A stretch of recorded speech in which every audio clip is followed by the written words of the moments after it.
ஒரு மகிழ்ச்சியான செய்தி. இதயம் நல்லெண்ணெயின் விலை லிட்டருக்கு ரூபாய் 105 குறைஞ்சிருக்கு.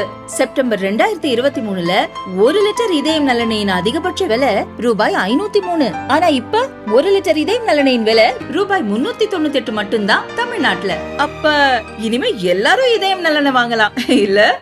வேலை வாங்கி தருவதாக கூறி மோசடியில் ஈடுபட்டதாக முன்னாள் அமைச்சர் KT ராஜேந்திர பாலாஜிக்கு எதிரான வழக்கு விசாரணையை சிபிஐக்கு மாற்றி உயர்நீதிமன்றம் உத்தரவிட்டுள்ளது.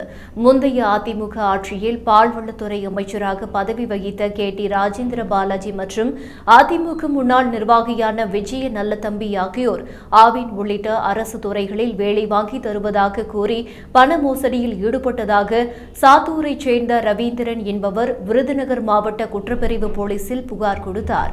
இதையடுத்து முன்னாள் அமைச்சர் ராஜேந்திர பாலாஜி, விஜய நல்லதம்பி ஆகியோருக்கு எதிராக விருதுநகர் மாவட்ட குற்றப்பிரிவு போலீசார் வழக்கு பதிவு செய்தனர். இந்த வழக்கு நீதிபதி வேல்முருகன் முன்பாக மீண்டும் விசாரணைக்கு வந்தபோது ராஜேந்திர பாலாஜி முன்னாள் அமைச்சர் என்பதால் அவருக்கு எதிராக வழக்கு தொடர அரசின் அனுமதி பெறும் நடைமுறைகள் நிலுவையில் இருந்து வருவதாக போலீசார் தரப்பில் தெரிவிக்கப்பட்டது. அதற்கு அதிருப்தி தெரிவித்த நீதிபதி வேல்முருகன் இந்த வழக்கில் குற்றப்பத்திரிகை தாக்கல் செய்ய உயர்நீதிமன்றம் உத்தரவிட்டும் அந்த உத்தரவை அமல்படுத்தாத காரணத்தால் அந்த உத்தரவை ரத்து செய்கிறேன்.